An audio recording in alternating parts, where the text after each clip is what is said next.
raté du mercredi, Tshibanda a été ce jour devant les députés pour parler de Kampala. Tout est fait et tout sera fait pour rassurer et apporter la paix au Congo-Kinshasa. Aller en retraite est souvent égal à être envoyé à la mort. Ça doit changer. Le Sénat s'est apaisanti sur le rapport de la loi sur la sécurité sociale pour en finir avec les moustiques. Antenne A, le journal, Eric Izami. Mesdames et messieurs, bonsoir. Après le raté du mercredi 27 novembre 2013 à cause justement de l'absence du député national Fabrice Puela, le ministre Tshibanda Ntunga Mulongo des Affaires étrangères a été aujourd'hui, vendredi 29 novembre, devant la représentation nationale pour évoquer le dossier Kampala. L'homme qui incarne la diplomatie du Congo-Kinshasa a rassuré qu'avant, pendant comme après, tout est fait pour ne pas brader les intérêts de la République démocratique du Congo, surtout pas à Kampala. Kinshasa veuille à ce que Kampala soit conclu de façon satisfaisante pour que pareille bavure ne soit plus jamais revue sur le sol congolais. Le pouvoir de Kinshasa veut s'assurer que l'engagement souscrit par la République démocratique du Congo soit exécuté pleinement. Raymond Tshibanda Ntunga Mulongo a insisté disant que ce qui doit être fait va continuer à être fait pour le bien du Congo-Kinshasa. Et puisque nous parlons de la paix dans la partie est notamment de la République démocratique du Congo, sachez que le coordonnateur du mécanisme national de suivi de la mise en œuvre de l'accord cadre d'Addis Abeba, François Mwamba, a échangé jeudi 28 novembre 2013 avec Mary Robinson, l'envoyé spécial du secrétaire général des Nations Unies dans la région de Grand Lac. L'évaluation de l'application de prescrits de l'accord cadre d'Addis Abeba a été au cœur de leur échange. Sylvie Fortuné-Mboula, Précieux Mangonzoï. Trouver une issue pour parler de Kampala pour la recherche d'une paix durable dans la région du Grand Lac est l'objectif principal de la mission de l'émissaire du secrétaire général de l'ONU dans la région du Grand Lac. Tout de même, Mary Robinson a salué les avancées de l'accord cadre d'Addis Abeba, telles que les rétablissements de l'autorité de l'État dans les territoires occupés par le rebelle à l'est de la RDC. Il y a beaucoup d'intérêt dans le travail du mécanisme national de suivi et du mécanisme régional de suivi et le comité technique de suivi de ce mécanisme parce que c'est comme ça qu'on fait des progrès avec l'accord cadre. Et je suis très content que vraiment on fait un travail sérieux. Je crois que nous avons fait des progrès.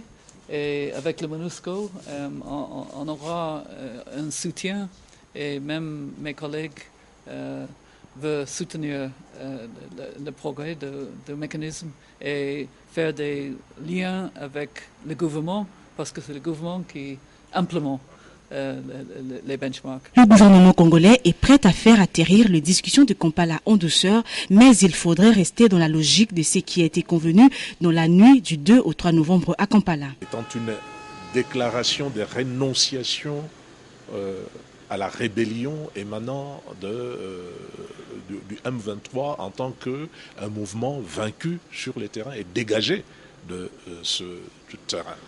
De Kinshasa, Mary Robinson s'est rendue ce vendredi 29 novembre 2013 à Goma, où elle rencontrera certainement le président de la République en tournée à l'est du pays.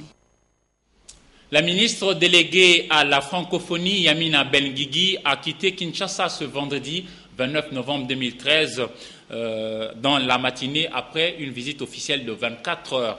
Elle a annoncé la tenue en mars 2014 à Kinshasa du Forum mondial de femmes francophones. Elle est revenue lors de sa rencontre avec la presse jeudi 28 novembre 2013 à l'école française René Descartes sur les temps forts de sa visite et la position de la France sur les grandes questions de l'heure. Jean-Louis Miassuekama. Redire la position de la France a été un début de la visite éclair de Yamina Benguigui. Paris soutient le respect de l'intégrité territoriale de RDC, le désarmement des rebelles, les sanctions pour les responsables des violations des droits de l'homme. Quant au pourparlers de Kampala, à ce stade, on ne parle pas d'accord, mais de pourparlers. Donc, il faudrait conclure les pourparlers. Autre souci de la France, la situation en Centrafrique. En ce qui concerne la Centrafrique, le président François Hollande a décidé d'envoyer des troupes. Donc, comme vous le savez, c'est une situation dramatique, catastrophique. Aujourd'hui, il est important pour le président Hollande, en tout cas, de réunir à son initiative plusieurs chefs d'État, dont le président Kédouan. Ce sera le 7 décembre, en marge de la réunion sur le sommet de l'Élysée, sécurité et paix.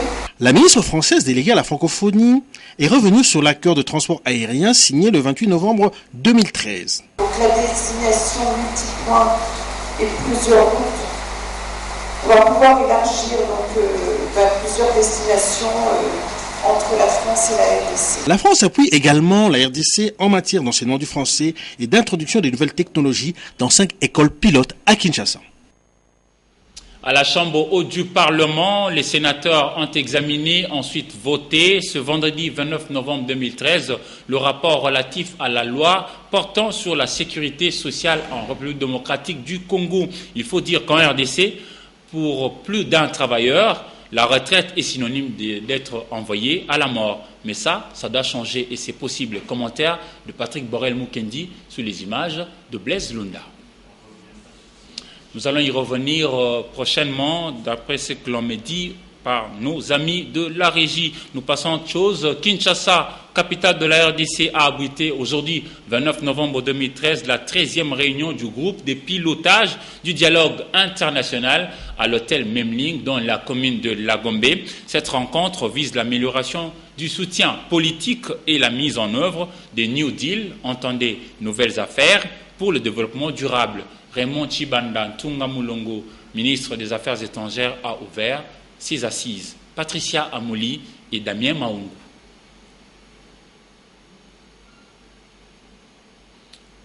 J'étais plutôt en train de dire... La 13e réunion du groupe des pilotages du dialogue international s'est ouverte ce 29 novembre par les discours du ministre des Affaires étrangères Raymond Tshibanda. La RDC, qui assume la coprésidence du groupe des indicateurs après la conférence sur l'efficacité de l'aide tenue à Accra, a indiqué le ministre Tshibanda, est le seul pays à avoir un cadre propice de dialogue avec l'accord cadre d'Addis Abeba. Profitons de ces assises dédié à la nouvelle direction du dialogue pour proposer la mise en place au sein du dialogue d'un groupe de travail pour les pays signataires de l'accord cadre pour la République démocratique du Congo et la région, avec un secrétariat basé en République démocratique du Congo. Ce groupe de travail sera chargé d'assister techniquement le pilotage des indicateurs pays et les indicateurs communs partagés des pays signataires et d'appuyer dans leur travail les mécanismes nationaux et régionaux de suivi de l'accord cadre. Au cours de cette 13e réunion, Francesca Bomboko, experte, donne quelques explications sur la vision de ces assises. En fait, le comité de pilotage du dialogue international est un groupe qui regroupe des bailleurs et des pays post-conflit, des pays qui ont connu des conflits qu'on dit pays fragiles, pour essayer de voir ensemble quels sont les moyens d'assister efficacement ces pays-là à sortir de la fragilité et à atteindre la résilience. Et ainsi arriver directement droit au but à la solution qui est d'améliorer les conditions de vie de la population. Le gouvernement de la République démocratique du Congo soutiendra totalement les résolutions de ces dialogues qui va instaurer un climat de confiance, encourager le partage d'expériences entre la coopération sud-sud des États.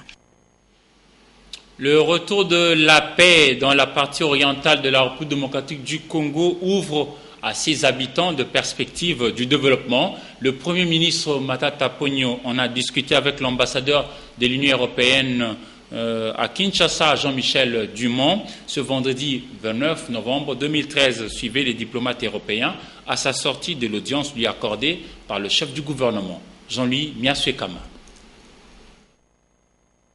Pour discuter de la situation dans l'Est et en particulier à Goma, après donc la libération de toute la région des forces du M23, c'est voir comment l'Union européenne, avec les autres partenaires, peut contribuer à l'amélioration de la situation dans la région en matière d'infrastructures, de routes.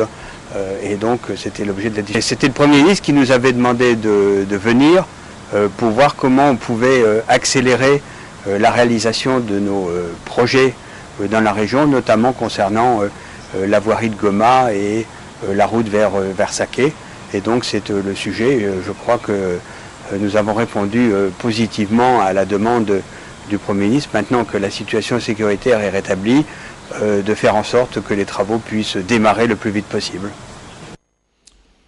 En prévision de la célébration de la journée mondiale de lutte contre le VIH-Sida, vous le savez, cette maladie qui a l'une des chiffres hallucinants de victimes, l'ASBL de santé Sanrou a organisé vendredi 29 novembre 2013 une matinée d'information, cette fois-ci à l'intention des professionnels de médias. La matinée a eu lieu au siège de Sanrou, à l'immeuble ECC Église du Christ au Congo, à Lagombe. Nora Olondo Iloua, Patrick Borel Mukendi, sur les images de Safi Maléou. En RDC, plus d'1 million de personnes sont séropositifs et 70% de la population sexuellement active ignore leur statut sérologique dans le jeune, les professionnels des sexes et les homosexuels. Voilà pourquoi Sanrou, ASBL, outre sa mission première, celle de promouvoir le soin de santé primaire en milieu rural, s'engage aussi à lutter contre le VIH-Sida, d'où ces moments d'échange sur l'amélioration et la sensibilisation des jeunes à un comportement responsable. En effet, il est démontré que la mise sous traitement aux ARV a pour effet de fortement diminuer le risque de transmission du virus entre partenaires et celui de la mère vers l'enfant. En RDC, pour réduire la morbidité et la mortalité et prévenir la propagation de l'épidémie, les besoins en ARV sont donc très importants, car on estime que 10 à 15% des personnes vivant avec le virus seulement, de la nécessité d'accélérer l'atteinte de cet objectif, et d'autre part, des difficultés qu'éprouve le plus grand nombre de notre population à accéder aux services de santé. La journée mondiale du sida tombe un dimanche. De ce fait, la célébration aura lieu le lundi 2 décembre au Palais du Peuple avec plusieurs associations et structures qui luttent contre cette pandémie. Les thèmes retenus pour cette année est plus d'engagement et plus de responsabilité pour un Congo sans sida. Les processus d'élaboration des procédures opérationnelles standards sur la prévention et la réponse aux violences sexuelles basées sur le genre en RDC est déjà en cours. Le lancement est intervenu jeudi 28 novembre 2013 à Caritas Congo. Willy Kacha et Polydore Ngaziami. Les assises organisées sous le patronage du ministère du Genre, en collaboration avec l'INFPA, l'UNICEF et le Haut Commissariat des Nations Unies pour les réfugiés, marquent le début du processus d'élaboration de procédures opérationnelles standards en matière de violences sexuelles et basées sur les genres. Il y a des documents, des normes et des stratégies qui existent, mais il manque un document qui peut mettre tout ça ensemble et en faire des procédures opérationnelles standards pour la République démocratique du Congo. Alors, cet atelier, c'était vraiment pour lancer ce processus. Pendant 3 jours, les participants ont successivement procédé à l'analyse des différents axes de la lutte dans les 5 provinces où opèrent les projets PARS en vue de la mise sur pied d'un guide d'orientation opérationnelle sur une approche multisectorielle avalisée par les différents acteurs. Cet atelier nous a permis de pouvoir recadrer les choses, voir comment coordonner les choses lors de prise en charge holistique de ce qui concerne les cas de victimes de violences sexuelles, donc les survivants. Ça a été très productif et dans 4 mois, on aura les SEPs pour les pays, pour prévenir et répondre aux violences sexuelles. Cet atelier a bénéficié, il convient de rappeler, de l'appui financier de la Banque mondiale à travers le projet PARS, dont le coordonnateur attend voir les processus ainsi lancés aboutir à des résultats probants grâce à la collaboration de tous. Nous pensons qu'à travers donc ces interventions, nous serons à même de monter des résultats palpables et je suis rassuré que à travers tous les outils qui ont été développés, il s'en suivra un cadre de résultats cohérents, prenant en compte des indicateurs objectivement vérifiables et démontrant les résultats concrets. Et ont été sanctionnés par la remise de brevets à tous les participants. Les professionnels de médias ont visité ce vendredi 29 novembre 2013 les entrepôts de Kingabwa dans la commune de Limité, dans lesquels ACF, Action Santé Familiale, a entreposé ou fait garder les moustiquaires imprégnés d'insecticides. Ces moustiquaires seront distribués dans 2 semaines et l'ACF demande à la population qui s'impatiente déjà à garder son calme. Dieu merci Nzob Mabiala et Damien Maung. Près de 4 100 000 moustiquaires imprégnés d'insecticides sont gardés dans ces entrepôts pour être distribués dans 2 semaines dans toutes les 24 communes de la capitale Kinshasa. Pour les sceptiques, ces moustiquaires sont adaptés à tous les types de lits. Et le principe, c'est la distribution d'un moustiquaire pour 2 personnes. Nous avons terminé la consolidation des données et donc nous sommes prêts en ce qui concerne la base de données pour aller aux étapes qui suivent. Le principe, je dis, nous avons reçu environ 4 millions. Et nous travaillons pour que tous les ménages soient couverts. Le principe de la distribution de masse, c'est une réponse à une recommandation de l'Organisation mondiale de la santé qui voudrait que nous assurions une couverture universelle de la population. Cela signifie que cet objectif ne sera pas atteint lorsque nous ne connaissons pas exactement combien de ménages il y a ici. Qu'en sera-t-il pour ceux qui ont perdu leur macaron après enregistrement? Tout le monde qui a reçu un macaron est enregistré au niveau de la zone de santé. Donc pour les gens qui ont perdu leur macaron, c'est juste une question d'aller vers la santé avec une pièce d'identité et les gens qui travaillent dans le site de distribution et dans les zones de santé peuvent retrouver ces ménages sur leur liste. Pour rappel, ces moustiquaires sont imprégnés d'insecticides pour une durée de 3 ans. La chaîne de distribution partira du dépôt central en passant par les zones et aires de santé pour se terminer dans les sites qui seront ouverts pendant 4 jours. Les lampions se sont éteints hier, jeudi, sur le 6e forum de l'équipe spéciale internationale sur les enseignants au sujet de l'éducation pour tous au Grand Hôtel Kinshasa à la Gombe. Un plaidoyer a été fait pour tous les participants dans le sens de l'amélioration de la qualité de l'enseignement, la gestion et la formation de l'enseignant. Ce forum a été organisé par le ministère de l'enseignement primaire, secondaire et professionnel en collaboration avec l'UNESCO. Dieu merci Nzob Mabiala et Précieux Mangonzoy. Monsieur, c'est comme ça qu'on désignait jadis les enseignants, vu leur importance dans la formation de l'élite et surtout par le respect qu'on les devait. Malheureusement, année après année, la précarité de leur situation sociale a fait que la profession a perdu sa crédibilité. Pour redorer l'image de la fonction enseignante, les participants venus des 5 continents ont durant 3 jours partagé les expériences et capitalisé les acquis dans le but de relever la situation de l'enseignant et de l'éducation à travers un certain nombre de recommandations. Maker Mwango, ministre de l'EPSP, s'est engagé à la mise en exécution des recommandations pertinentes formulées par les participants à ce 6e forum. Il a en outre émis le vœu de les voir s'accomplir pour un meilleur score par rapport aux indicateurs de 2015. Ce 6e forum a démontré à juste titre à quel point il est important de réfléchir sur la question enseignante au niveau international et de partager avec la communauté mondiale les fruits des efforts de chacun, partager des expériences réussies. En effet, l'enseignant est le pilier de tout système éducatif et ne pas y réfléchir serait un manquement grave à la cause de l'éducation. Parmi les actions programmées en 2014 et 2015 figurent le plaidoyer, la recherche, le partage et l'appui aux pays en situation de conflit et post-conflit, car l'enseignant dessine l'avenir tous les jours, la craie au doigt.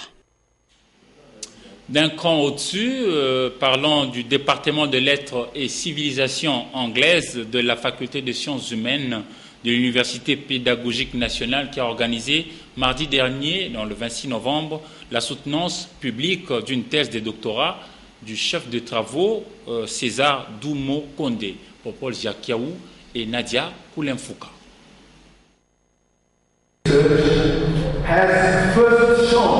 Cet examen de haute facture présenté et soutenu le mardi 26 novembre pour l'obtention du titre de docteur en civilisation anglaise a été une occasion pour César Doumo Kondé d'interpeller les enseignants incapables de transmettre le cours en anglais. d'avoir une bonne méthodologie académique en vue de passer non seulement l'étape de phase simple étalée au niveau des tests et discours, mais aussi de faciliter la communication de l'apprenant à l'enseignant.